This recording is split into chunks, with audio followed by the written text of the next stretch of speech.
Hello दोस्तों, मैं JK SET L SET anti NET paper 1 के सीरीज़ का एक और वीडियो लेकर आया हूं। दोस्तों, आज का जो हमारा टॉपिक है वो है इम्पोर्टेंट क्वेश्चंस ऑफ यूनिट 6।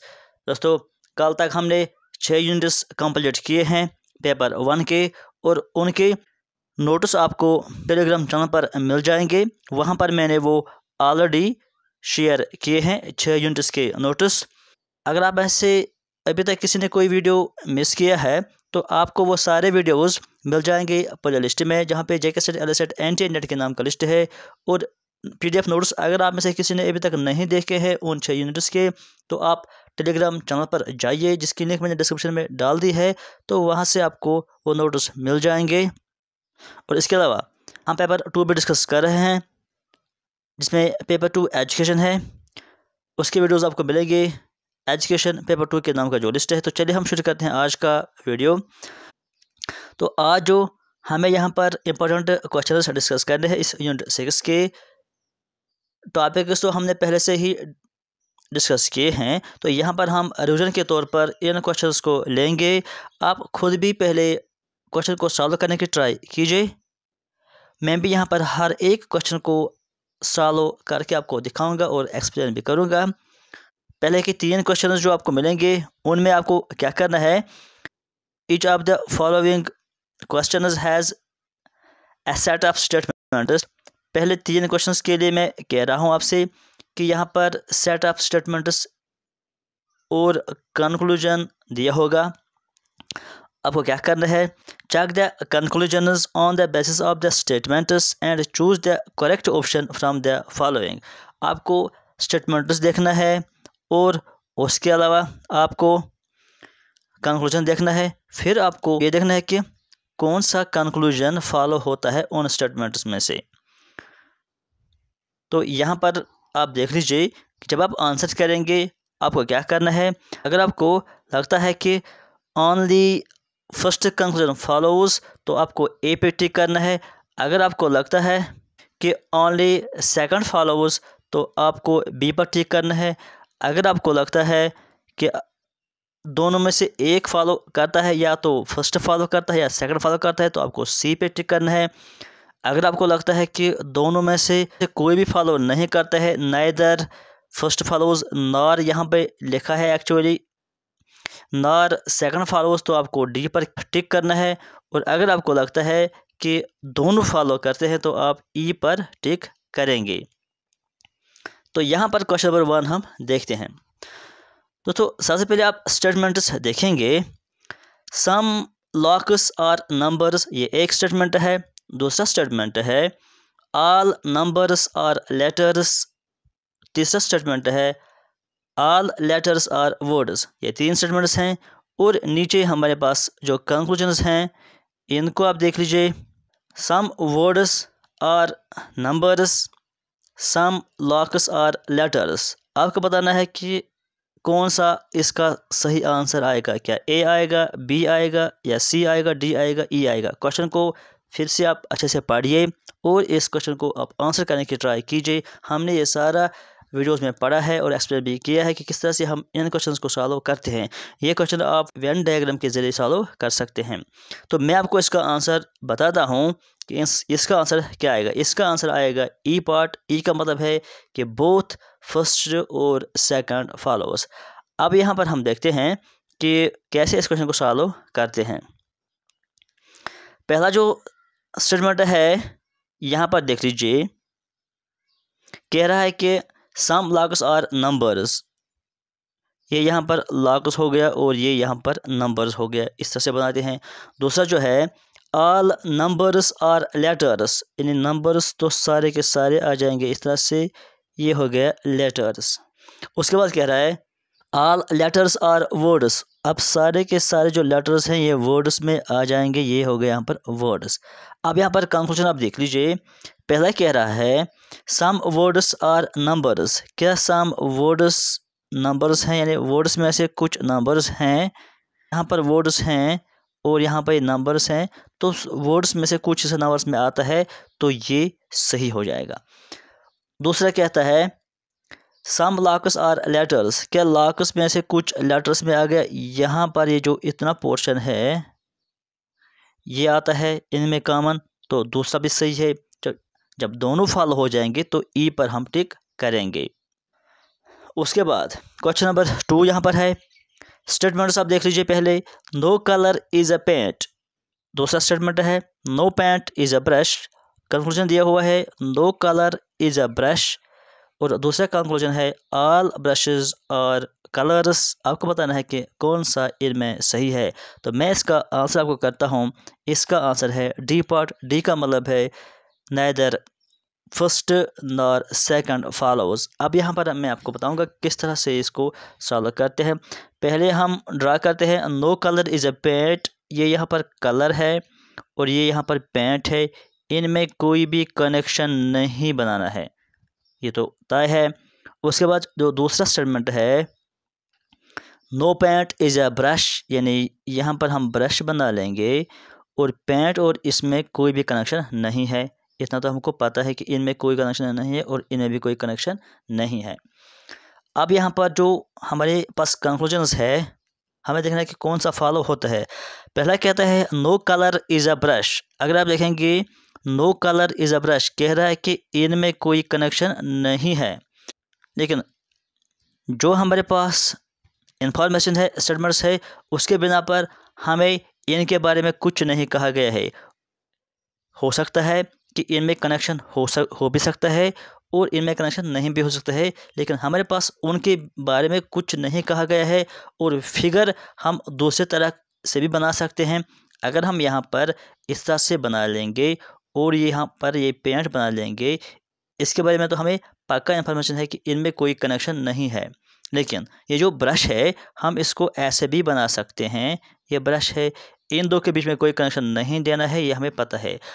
लेकिन यहाँ इन दो के बीच में कनेक्शन है या नहीं है, ये हमें इंफॉर्मेशन से कुछ पता नहीं चलता है जो हमारे पास गिवन है।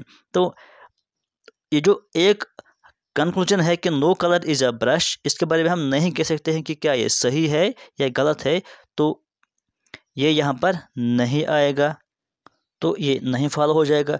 अब जो दूसरा है ऑल ब्रशेस आर कलर्स, कहता है कि जो सारे के सारे ब्रशेस हैं ये कलर्स हैं।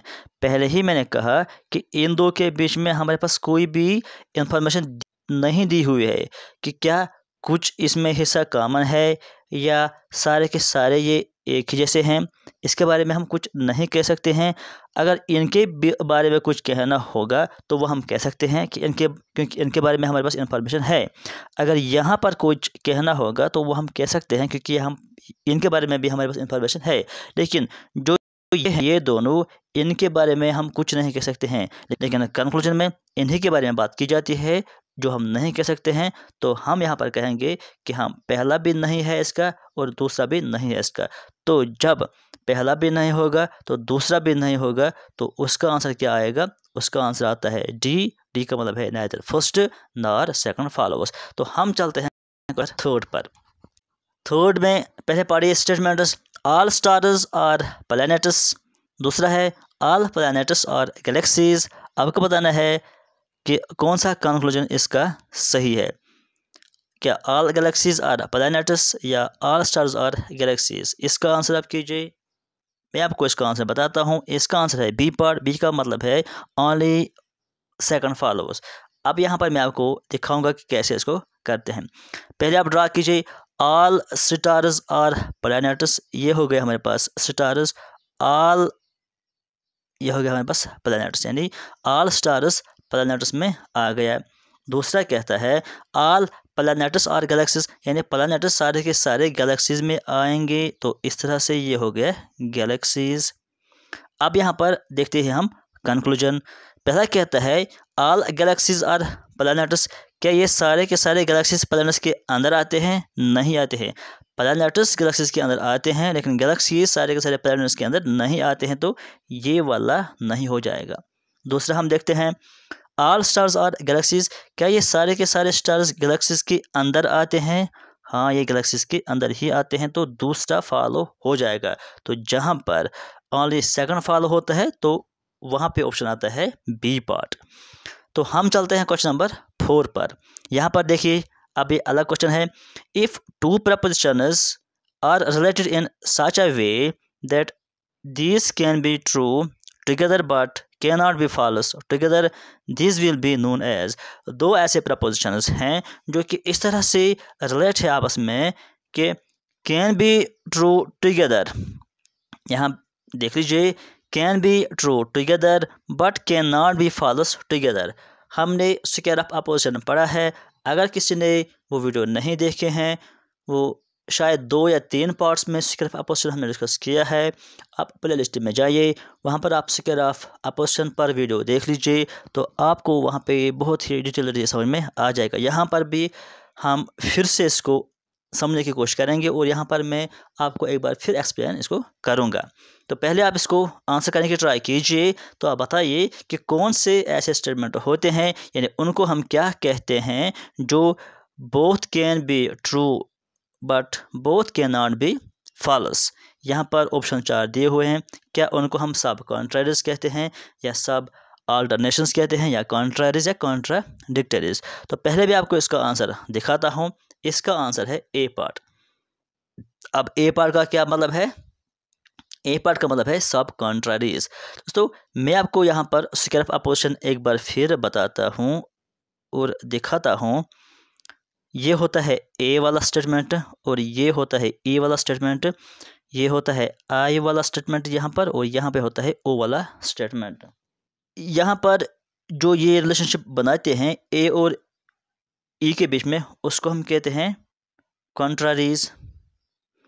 यहाँ पर जो होता है उसको हम कहते हैं कॉन्ट्राडिक्टरीज। यहाँ पे जो होता है उसको हम कहते हैं सब अल्टरनेशन। यहाँ पर भी सब अल्टरनेशन होता है, और इन दो के बीच में होता है सब कॉन्ट्रारीज। ये आपको याद रखना है। सिर्फ आपस में मैंने इसको डिटेल आपको पढ़ाया है। तो यहाँ पर हमें एक्चुअली क्वेश्चन क्या कहता है कि कौन ऐसे स्टेटमेंट्स होते हैं जो कि both can be true but can not be false together.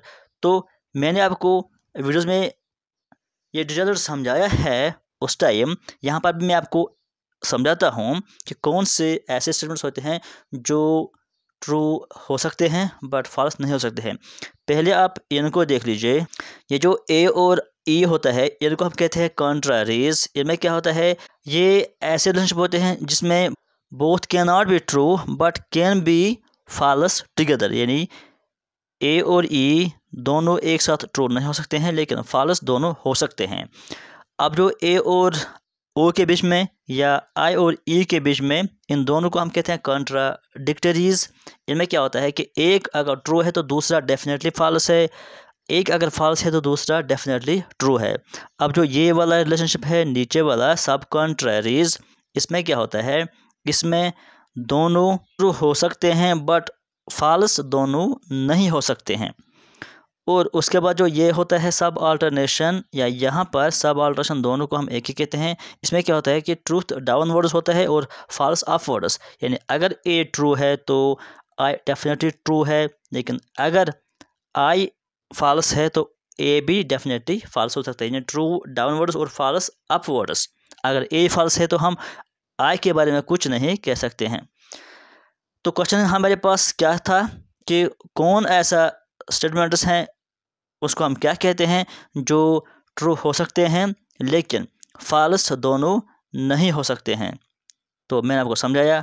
अब आप इसका आंसर इजीली कर सकते हैं। तो इसका आंसर है सब कॉन्ट्रारीज। सब कॉन्ट्रारीज मतलब ए पार्ट, तो ए इसका आंसर हो जाएगा। उसके बाद यहाँ पर एक और क्वेश्चन है, if two propositions are related in such a way that this can not be true और फॉल्स टुगेदर।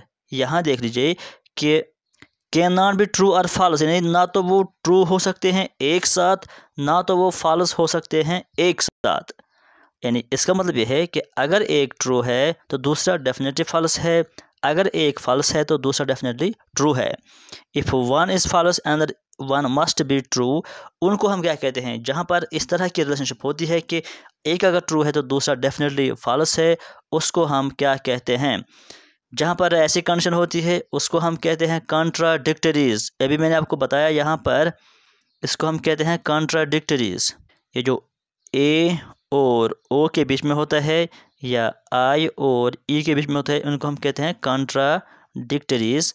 इनमें एक अगर ट्रू है तो दूसरा डेफिनेटली फॉल्स है, एक अगर फॉल्स है तो दूसरा डेफिनेटली ट्रू है।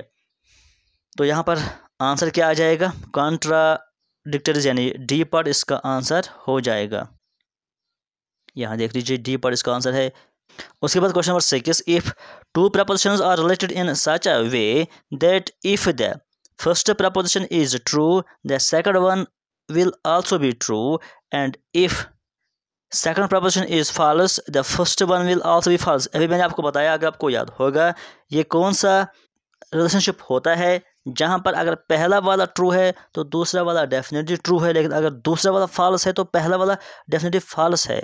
तो वर्ड्स यहाँ पर चेंजेस हो गए हैं जो मैंने आपको बताया, लेकिन मैंने आपको यही वाला अभी बताया, लेकिन वहाँ मैंने वर्ड्स दूसरे यूज़ किए हैं।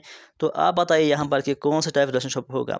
यहाँ पर सब अल्टरनेशन होगा, यानी जो मैंने आपसे कहा कि true downwards false upwards. True downwards का मतलब है कि अगर पहला वाला ट्रू है तो दूसरा डेफिनेटली ट्रू होगा। यहाँ देख लीजिए, if first proposition is true the second will also be true, हो गया ट्रू डाउनवर्ड्स। कहता है if the second proposition is false, यानी अगर दूसरा वाला फॉल्स है the first one will also be false, तो पहला वाला फॉल्स है तो उसी को हम कहते हैं फॉल्स अपवर्ड्स। सब अल्टरनेशन यहाँ एक बार फिर आप देख लीजिए, ये है हमारे पास फिगर अपोजिशन, ये है ए और ये है आई। अगर ए ट्रू है तो आई डेफिनेटली ट्रू होगा, ट्रू डाउनवर्ड्स। तो अगर ये फॉल्स है तो ये भी फॉल्स हो जाएगा, इसको हम कहते हैं ट्रू डाउनवर्ड्स फॉल्स अपवर्ड्स। लेकिन अगर पहले से हमें पता है कि ए फॉल्स है तो हम ये नहीं कह सकते हैं कि आई डेफिनेटली फॉल्स होगा, इसके बारे में हम नहीं कह सकते हैं। हाँ, अगर आई फॉल्स है तब ए डेफिनेटली फॉल्स हो जाएगा। तो ये यहाँ पर आपको ध्यान रखना है इसका। क्वेश्चन नंबर 7 पर हम चलते हैं। स्टेटमेंट्स यहाँ पर दिए हुए हैं 4 स्टेटमेंट्स, आपको बताना है कि कौन सा ट्रू है और कौन नहीं है। पहले हम स्टेटमेंट्स पढ़ते हैं।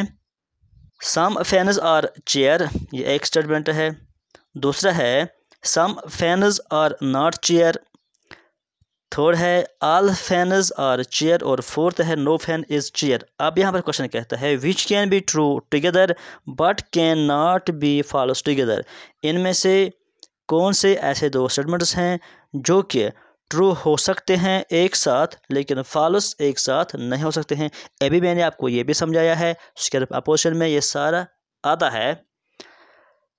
तो बताइए कि कौन कौन सा ऐसा है जो ट्रू हो सकते हैं एक साथ लेकिन फॉल्स एक साथ नहीं हो सकते हैं। इनको हम कहते हैं सब कॉन्ट्रारीज। अब आपको देखना है कि सब कॉन्ट्रारीज में कौन कौन से स्टेटमेंट्स आते हैं। ये ए होता है, ये ई होता है, ये आई होता है, यहाँ पर ये ओ होता है।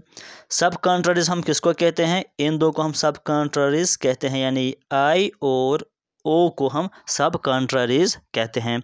अब आई वाला क्या होता है? आई वाला होता है पर्टिकुलर पॉजिटिव और ओ होता है पर्टिकुलर नेगेटिव। पर्टिकुलर मतलब जिसमें सम यूज़ होता है। तो सिंपल सी बात है कि आपको आल वाले तो यहाँ पर नहीं आएंगे, आल कैंसिल हो जाएगा। नो फैन इज चेयर ये भी यूनिवर्सल है तो ये नहीं, थर्ड फोर्थ नहीं आएगा।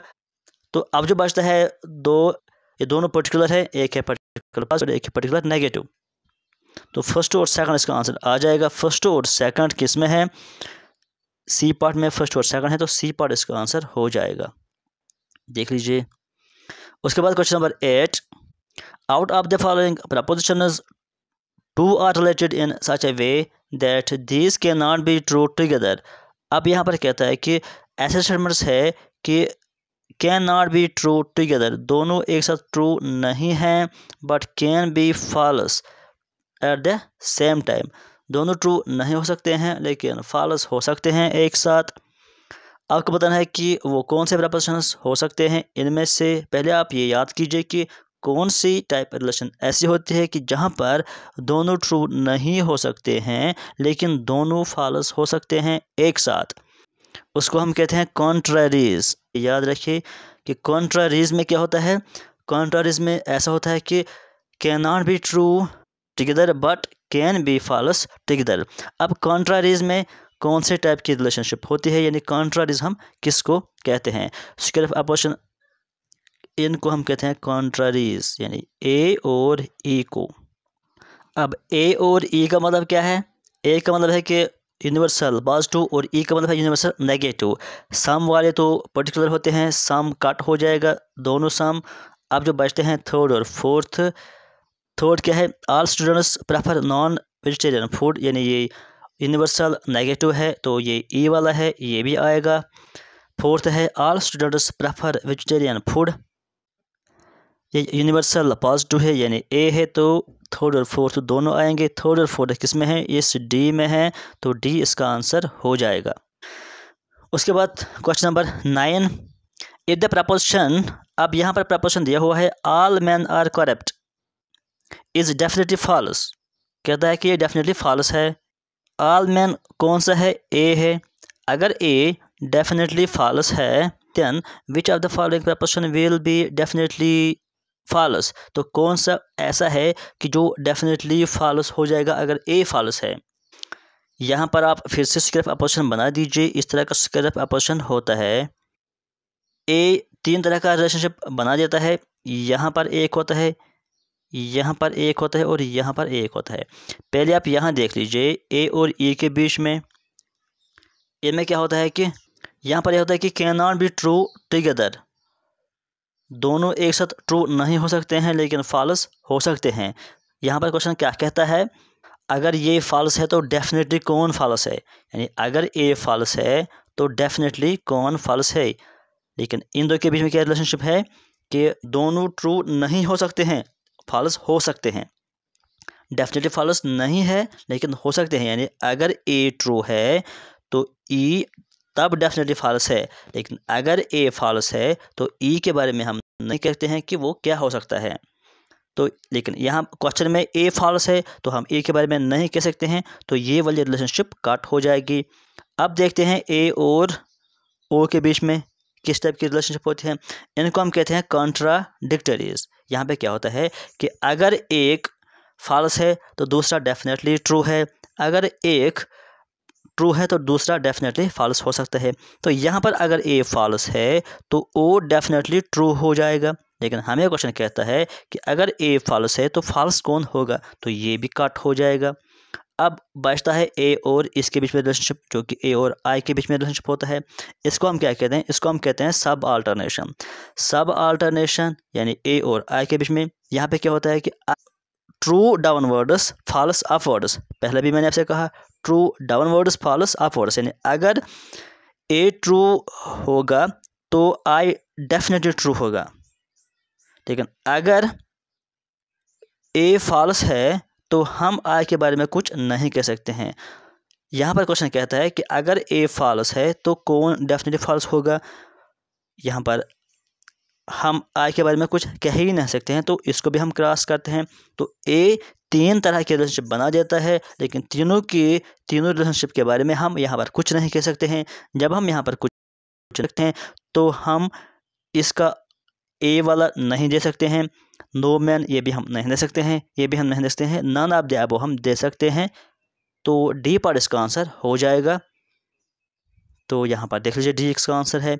उसके बाद जो क्वेश्चन नंबर 10 है, असर्शन और रीजनिंग वाला क्वेश्चन है। बहुत ही सिंपल क्वेश्चन है, लेकिन असर्शन और रीजनिंग वाला क्वेश्चन नेट और सेट में अक्सर आ जाते हैं, तो यहाँ इसको गौर से देख लीजिए।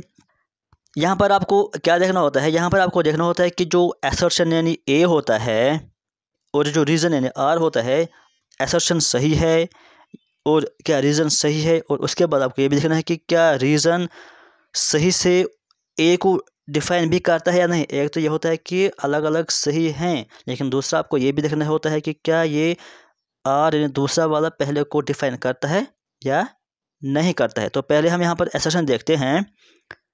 असर्शन यानी ए कहता है Indira Gandhi was the prime minister of India for many years, बहुत सालों तक इंदिरा गांधी इंडिया के प्राइम मिनिस्टर थी। ये एक स्टेटमेंट है यानी असर्शन है।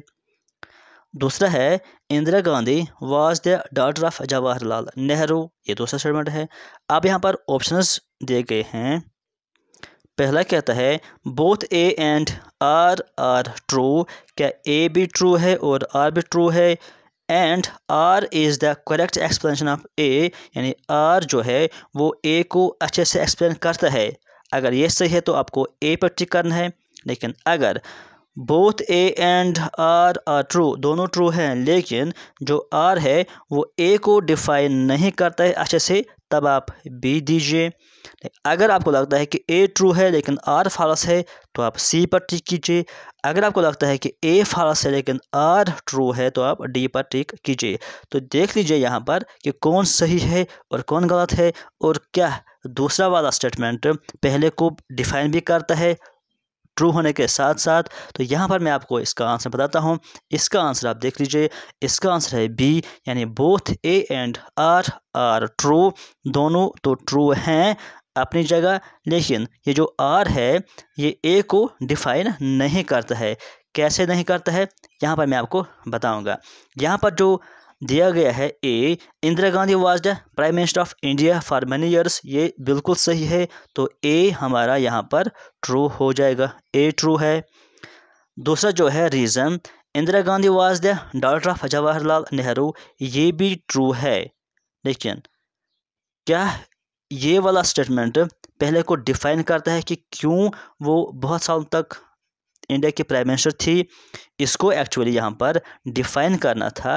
पहला स्टेटमेंट जो उसने कहा था, इसने कहा था Indira Gandhi was the prime minister of India for many years, Indira Gandhi India की प्राइम मिनिस्टर थी बहुत सालों तक। इसको आप इसी को डिफाइन करना था कि क्यों, उसका रीज़न उसको बताना था। यहाँ पर इसने कहा कि वो जवाहरलाल नेहरू की बेटी थी। इतना तो उसने सही कहा कि वो जवाहरलाल नेहरू की बेटी है, लेकिन क्या इसी की वजह से वो बहुत सालों तक इंडिया की प्राइम मिनिस्टर रही? नहीं, इसकी वजह से वो प्राइम मिनिस्टर नहीं रही है। तो रीज़न इसने सही नहीं दिया है।